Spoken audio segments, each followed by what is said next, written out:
The address covers many issues, but I have chosen 6 themes. The first theme, the Northeast. The Honorable President's address says that the government has increased allocation for the Northeast by 4 times, has worked for increased and lasting peace in the area. Now, I have one question. Why is the word Manipur nowhere in the speech? Why do we refer to the generic Northeast? During the Lok Sabha campaign, the BJP, the ruling party, the Honorable Prime Minister mentioned many words beginning with the letter M. Musalman, Mullah, Madrasa, Mughal, Mutton, Machli, Mujra, Mangal Sutra, but not once did they mention Manipur.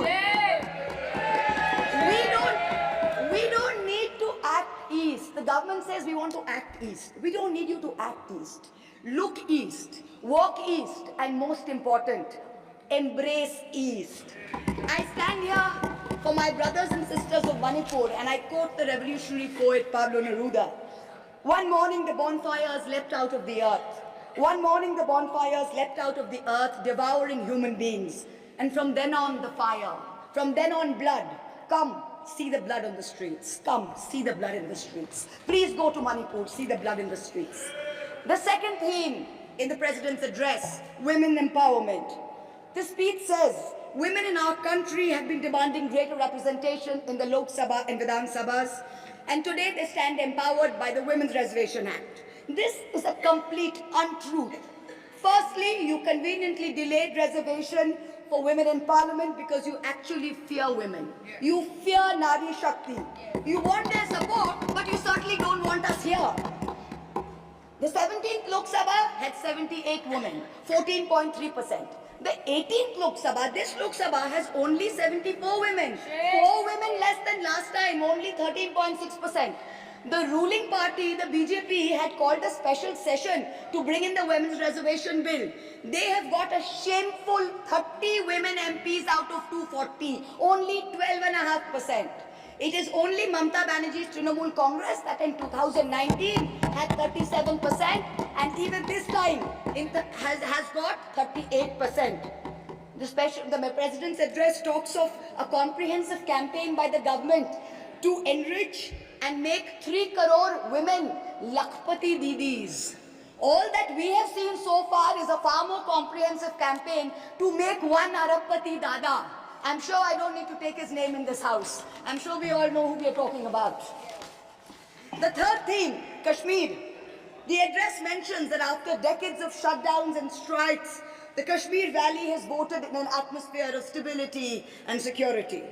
But if abrogating Section 370 was such a good idea, why did the ruling party, the BJP, not even dare to put up candidates in the 3 valley seats of Anantnag, Baramulla and Srinagar?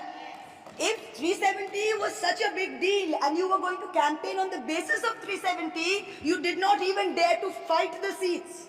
The Kashmir Valley has voted in MPs who were against your 2019 decision. You downgraded Ladakh into a union territory. You told them it was a temporary move. Today, 5 years later, the Ladakhis are still waiting. They have not got back their statehood.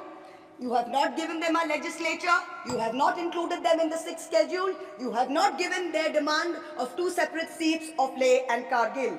As a result, in the current Lok Sabha, the Ladakhis have relegated you to 3rd position in the Lok Sabha. You lost it. The 4th theme in the Honorable President's address, the Election Commission of India. The speech expresses gratitude to the ECI for conducting the largest election in the world. With all humility, with no intent to denigrate the office of what used to be the august constitutional body of this land, let us as members of this opposition put on record that we won in spite of the EC, not because of it. The commissioners chosen by a government-dominated panel in willful disobedience of the Supreme Court turned a deaf ear to the most egregious violations of the Model Code of Conduct by the ruling party, by the Honorable Prime Minister with his hate-filled speeches and his divisive religion-based rhetoric. This country has been ashamed and disgusted by the language used against minorities during this campaign. This election election will go down in history, where an eager and compliant election commission turned a blind eye and a deaf ear against the excesses of the ruling party when the MCC was in effect. Opposition leaders were arrested, party accounts were frozen, ED and CBI even came into our election offices with impunity. Ultimately, the voters took charge and they said, "Bahut ho gaya. Enough is enough." The fifth theme, and here I have to commend the speechwriter's very dark, almost macabre sense of humor. The Indian Railways, aviation and infrastructure. The address says that work on the Ahmedabad-Mumbai bullet train is going on at a fast pace, and Indian Railways is doing feasibility studies for bullet train corridors in the north, in the south, in the east of India. Now I'm going to ask the government a question. Why are you, Honorable Chairperson? Is this a cruel joke? You are sanctioning 1,08,000 crores. 1,08,000 crores for one single Mumbai-Ahmedabad bullet train. A basic high-speed rail network costs 200 crores per kilometer. The Indian Railways is touting the Kavach anti-collision system. It's an automatic train protection system as the cheapest in the world. Says 50 lakhs per kilometer is the cost. The total rail tracks in India is roughly about 126,000 kilometers. So the cost of covering all of India with Kavach is going to be 63,000 crores. All of India's Kavach costs 63,000 and one single Ahmedabad-Mumbai bullet train costs 1,08,000. Please look at the numbers. Last June in Balasore, 3 trains collided, 296 people died. The ministry said Kavach was not operational on that route. Last week, Kanchenjunga Express collided with a goods train in New Jalpaiguri, 10 people died. Again, the ministry said Kavach is not operational on the route. The Economic Times had a survey which said at the current level of funding, it will take 50 years for all of India to be covered under Kavach. And you're telling us about bullet trains. And please don't start shouting about what it was during Nehru's time. We don't know and we don't care. False equivalences cannot take the place of real body bags. The address mentions about how India is apparently the third largest domestic aviation hub of the world. In truth, India's airports have become domestic hazard hubs. First in Jabalpur, then in Delhi, then in Rajkot. Newly constructed airports have canopies falling down, killing people. The newly constructed Rampat in Ayodhya has had 3 cave-ins in the last week. The Pragati Maidan tunnel is flooded. The Atal Setu has developed cracks. The Ram temple's roof is leaking. This is exactly what happens when infrastructure is poorly planned and rushed in order for photo opportunities by the supreme leader. The sixth theme, competitive cooperative federalism. Honorable Chairperson, sir, the last decade saw the most brutal government-sponsored throttling of cooperative federalism that this country has ever seen. I speak for my own state of West Bengal. The centre has withheld 7,000 crores in Manrega funds. 17 lakh households have been deprived for work already done. It has held back 8,200 crores under the rural housing scheme, over 11 lakh houses sanctioned but not paid. Another 1,000 crores has been held back in pension and PMGSY. A total of 16,000 crores. When we went to meet the Rural Development Minister, we were dragged out by the Delhi police and bundled into prison vans. Last week, as a delegation, we went to meet with Atishi of the AAP, who was on hunger strike. Look at what is happening in the AAP government in Delhi today. The Aam Aadmi is in power in Delhi. There was a 1994 water sharing agreement which mandated Haryana to release 613 million gallons of water per day to Delhi. Haryana is run by the BJP government, and they have reneged on this agreement. They are releasing 100 million gallons less per day, as a result of which 28 lakh people in Delhi are having to go without water per day. This government's competitive cooperative federalism seems to be an exercise in how to compete on how to choke opposition-run states. भैया हमको बैठा लो, आप पे बहुत भारी पड़ा, हमको मत बिठाइए, बहुत भारी पड़ा आप पे, बहुत भारी पड़ा. The government spent the past 5 years. Honorable member, The kindly government- you address to the chair. The government, Please, the government spent the first 5 years in almost perfecting an elected autocracy. And by the end of 2023, this government had reached the pinnacle of their arrogance, where this parliamentary democracy was replaced by a monstrous super cult, the cult of the supreme leader, the non-biological leader, born of the Paramatma, who stood in this house and proclaimed, "Ab ke baar 400 par, and ek akela kitno pe bhari pada." This was the turning point. This was the turning point when the destiny of the ruling party changed. Whether in Greek mythology, whether in Indian mythology, if you act with arrogance towards the gods, you will be punished. We have 33,000 gods in India. But in our democracy, the most supreme of them is the Ganadevata, the Lord of the people, and they have punished you. You may have formed a government again, but yours is a Pyrrhic victory. A victory which inflicts such a devastating toll on the victor that it is tantamount to a defeat. In Bengal, the supreme leader started his Vijay Sankalp Yatra on March 1st in the constituency of Arambagh, then came to Krishnanagar, then came to Barasat, ended on May 29th in Calcutta. मेरे ऊपर तो विशेष कृपा की उन्होंने दो बार आए. The BJP lost all these seats. The Honorable Prime Minister did 23 campaign meetings in Bengal and lost in 20 seats. In Maharashtra, the Honorable Prime Minister campaigned in 18 seats. The NDA lost in 15 of them. Ek akela kitno pe bhari pada. In Punjab, he campaigned in Hoshiarpur, in Jalandhar, in Patiala, in Gurdaspur. The BJP all lost all the 4 seats. Ek akela kitno pe bhari pada. In Rajasthan, he campaigned at Banswara with the most disgraceful references to Muslims. In outright violation of the law, the EC kept quiet. Not only did the BJP lose Banswara by over 2 lakh votes, the BJP, which had won 25 on 25 in 2019 and won the state government only months ago, came down to 14 seats. Ek akela kitno pe bhari pada. 3 states, Uttar Pradesh, Maharashtra and Bengal, account for 170 seats. That is exactly 1/3 of India. The BJP won in only 54 of them. Ek akela kitno pe bhari pada. In 2019, the Prime Minister, the Honorable Prime Minister, had taunted the now leader of the opposition by saying that he must have used a microscope to find that one single seat in India where the minority were in majority. Honorable Chairperson, sir, it is so ironic that today the majority needed no microscope to turn the BJP into a minority. जहाँ भी majority है, वहीं आप ही minority बन गए. आप तो घुस-घुस के मारने वाले थे ना, इस बार तो जनता ने घुस-घुस के मार दिया.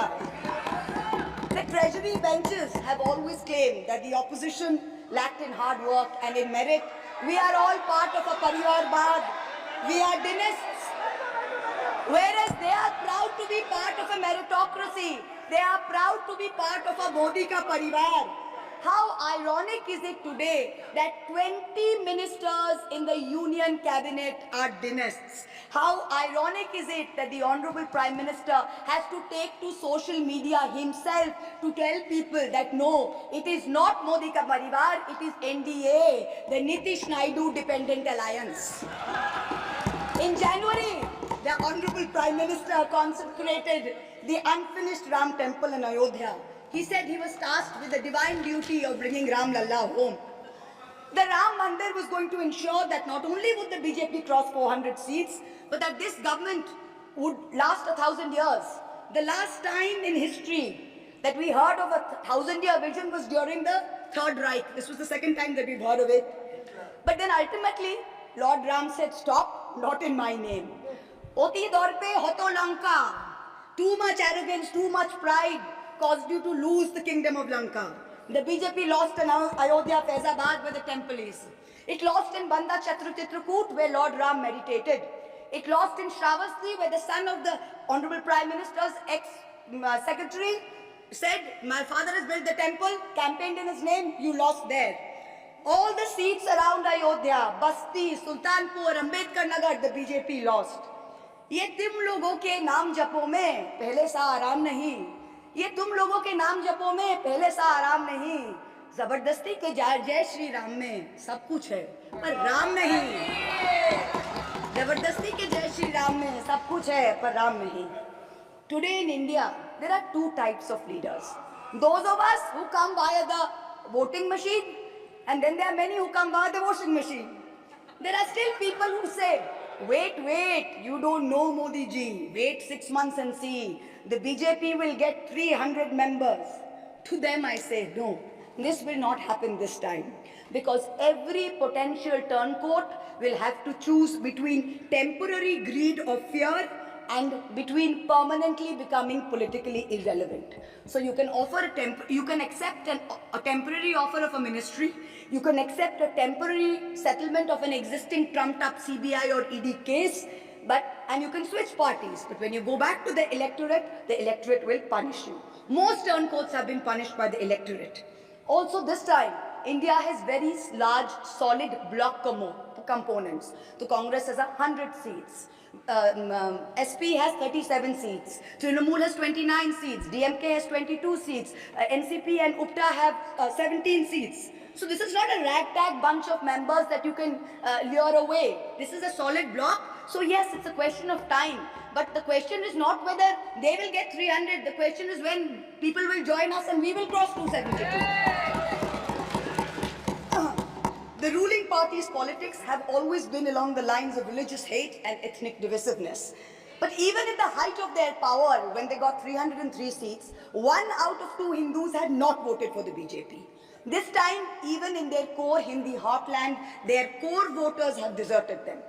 The Muslims in India, over 250 of them, called infiltrators, called terrorists in the land of their birth, waited silently, patiently, and bided their time.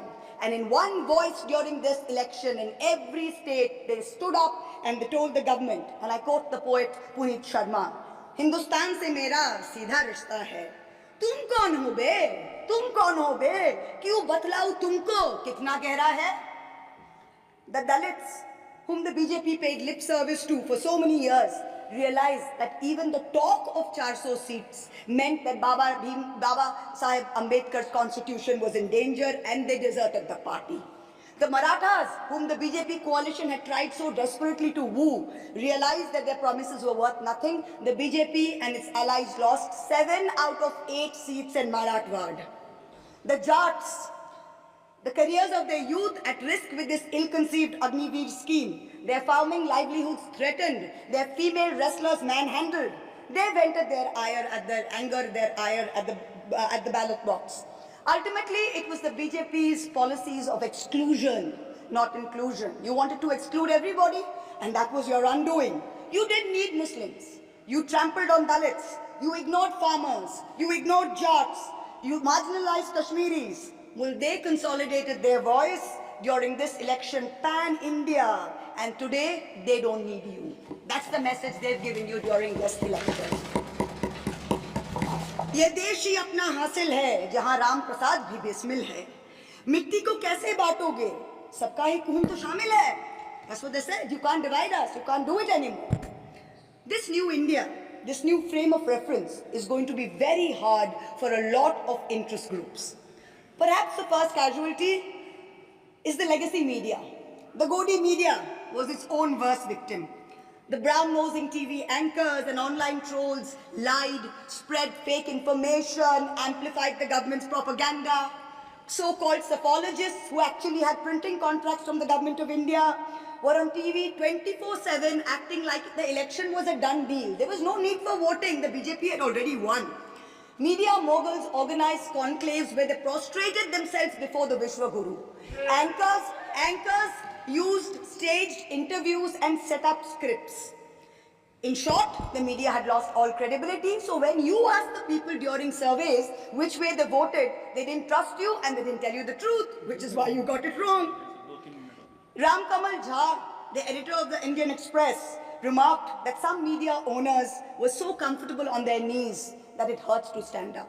To them we say, please stay where you are. There is a new generation of journalists in India today with spine, with integrity and with courage. Media, you have done your best to silence with fake cases and attempts and censorship, but they have survived and they will thrive in the digital space. I will also touch upon another pillar in our democracy, the judiciary. 2 days ago, the Honorable Chief Justice of India, while on a visit to Calcutta, remarked that judges were not deities. They are here to dispense justice with compassion. Just as one can't be partly pregnant, you are either are or you're not, justice and democracy too must be absolute. They cannot partly be in effect. The retirement age for High Court justices is 62 and the retirement age for Supreme Court judges is 65. Now this has unfortunately contributed to High Court judges kowtowing to the Supreme Court Collegium and to the government for a last minute elevation to be able to serve for 3 more years and then qualify for further sinecures such as the head of the Lokpal, the head of the National Human Rights Commission, chairman of various tribunals. It has come to such a state that opposition leaders framed in politically motivated cases are denied and bail and denied justice simply because judges are even scared to touch their case for fear of offending the government.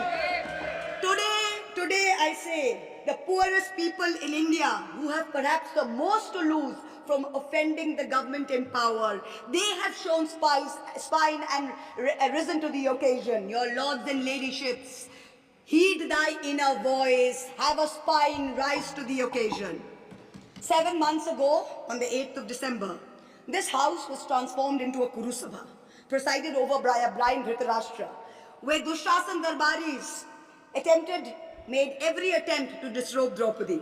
The ethics committee that voted to recommend my expulsion on the 9th of November, it voted 6-4, had 10 members and 1 chairperson.